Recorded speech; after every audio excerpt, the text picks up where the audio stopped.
In 50 years, what will people be nostalgic for? Owning something you don't pay a subscription for. Owning anything outright. Honey, my liver stopped working. Did you forget to pay the subscription again? Edit. Wow, I did not expect this to blow up as what I say as my liver self-destructs after another failed payment. We can't afford it. We need at least one of us with teeth. Our digestive system subscription is draining us dry as is. Well, I'll be 110, so I'm going to say breathing. I'll be 102. TBH, with advances as they are, we might be able to meet up for a drink. So, what do you say? Beers on me. September 20th 2072. Someone do the remind me thing. I would, but I've got a lot going on that day. I don't need the added stress of being reminded about that dude's drink date.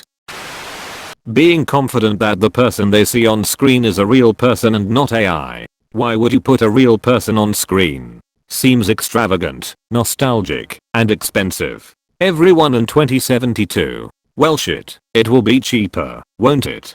Devices will have an onboard spy with sweet AI helper already. Once the groundwork is laid, it's much more efficient to send chat data and construct an avatar instead of sending video data. Grandparents will say to their grandkids, when I was your age, I had to get off the screen and actually go to school. Uphill, both ways, in snow, while fighting a pandemic, and dodging mass shootings. Privacy. Even babies are overexposed today. Try lowering your ISO. Follow this guy for great photography tips lol. Not so great astrophotography tips, though. Being able to do basic maintenance on your car without needing a shop manual and a year's salary worth of special tools. John Deere has entered with BMW in tow. Wrong. John Deere was remotely disabled because it detected it was worked on in an unauthorized shop. It's about the BMW, though, where the owner cancelled the annual subscription for seat heating, and unfortunately the ignition too.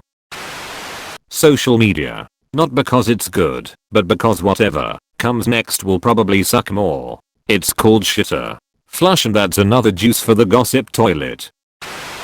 Adblock/skippable ads. In the future decade, I can see repeatable and blockable ads becoming mainstream in places like YouTube, Netflix, etc. I'm already nostalgic for that. We are heading now to minutes long ads, and this sucks so much. When I think of the original YouTube, I think all this would do is make it easier to walk away from these platforms/forms of entertainment.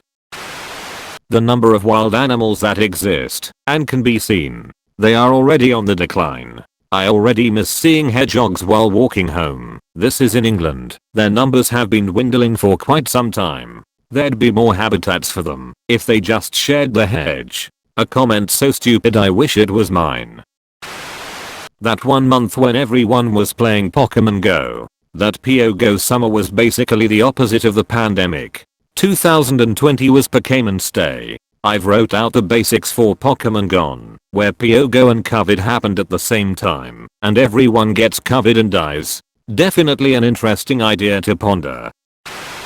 Snow. My mum speaks about how every winter in the 70s, there would always be massive amounts of snow that would stay around for days. I've only had 2 times in my life where snow has stuck around for a day. The rest of snow days would either never stick to the ground or it'll stick, but it'll melt away within the hour.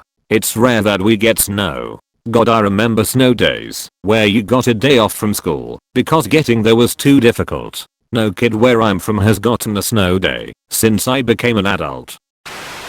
The smell of petrol/diesel. They can always buy Fahrenheit. My father used this deodorant for years. He was allergic to all deodorants except this one. I don't know how or why. I have a similar problem. I exclusively use Old Spice Swagger deodorant because I started breaking out from every other brand and scent, and the allergy appeared seemingly overnight. I did not have this problem until I was about 28 years old. I even wrote Procter & Gamble to ask them how Swagger was different from their other products, but they wouldn't tell me because of trade secrets. Did send me a few coupons though. Driving. Imagine a world where all vehicles are automated. It would be so retro to manually drive a car down to the shops. In large cities it wouldn't be allowed. a human among many computers, is unpredictable and too dangerous. Basically the premise of I, Robot. Oh, you were in an accident, but driving manually, so it's automatically your fault, even though it was the computers trying to kill him. Wired earbuds with an actual headphone jack, not USB version 93 Delta, or just earbuds. The chip implants in our brains will also play music. Asterisk USB version 94 Delta 2.0. Asterisk USB version 94 Delta 2.0 Reverend. B. The abundance and availability of power, water, and food. Come to South Africa. We already have planned power cuts multiple times a day called load shedding. We are all nostalgic for days where we had 24 hours straight with electricity. What is it like? I have a coworker who lives in an area that does this as well. Is it hard to plan your schedule around it, or do you get used to it at some point? It is incredibly annoying.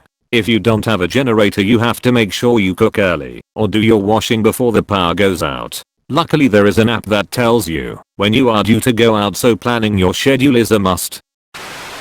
Physically hanging out with a group of friends that will hopefully still be around in 50 years. Meeting up with friends feels different than being in a group chat, and I'm assuming VR still has a long time before recreating temperature and touch sensing. My teen nephew was visiting. He's from a small town and homeschooled, so a bit of a recluse. However, he was recently included into a group chat with his local teens. I could see the pressure to keep up with the in-group or be left behind. It's like being at the right party, but all the time staying in the conversation, and at any point, the group chat could change to exclude someone without any notification. The social pressure and anxiety is extreme, and on the record. He was visiting out of town, so there was a constant string of questions. What are you doing? Adding pressure to everything you do. I'm just visiting my uncle's house isn't very Instagrammable, so he's got to hype it. It seems so connected, but disconnected, and hard. Being a teen is hard, and I'm assuming they'll all figure it out. But it's way different than VR is cool, but in person is better. I'd say people will miss being uncontactable. Like back in the day, you could just go to your bedroom and block the rest of the world away for a couple of hours. Now we've got video calls, phone calls, texts, emails. Ugh. Just log off. But I think it will be something like that where you must own a device to be always online if you want to hold a job, buy stuff, etc. Like a World Society status bracelet. It measures your sugar levels and heart BPMs. It predicts heart attacks. It holds your money. And it tracks your every move. Buy now for only $16.99. Not $ but society good standing points. I'm thinking it's gonna be some Black Mirror type shit, where you're physically unable to remove the device, because it's literally implanted on your retina/inside your brain. Imagine being unable to hang up on someone with higher status, unskippable alarms forcing you to go to work, constant surveillance, completely AI tailored content, ads you can't look away from, brain, software interfaces drastically increasing transfer speed, allowing you to basically know the answer to everything you think of, etc.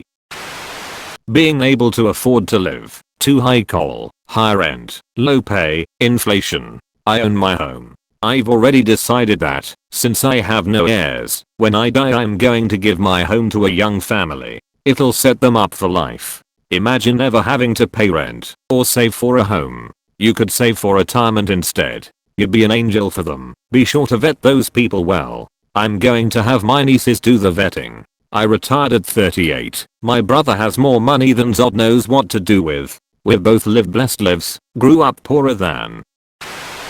The end. Thanks for watching.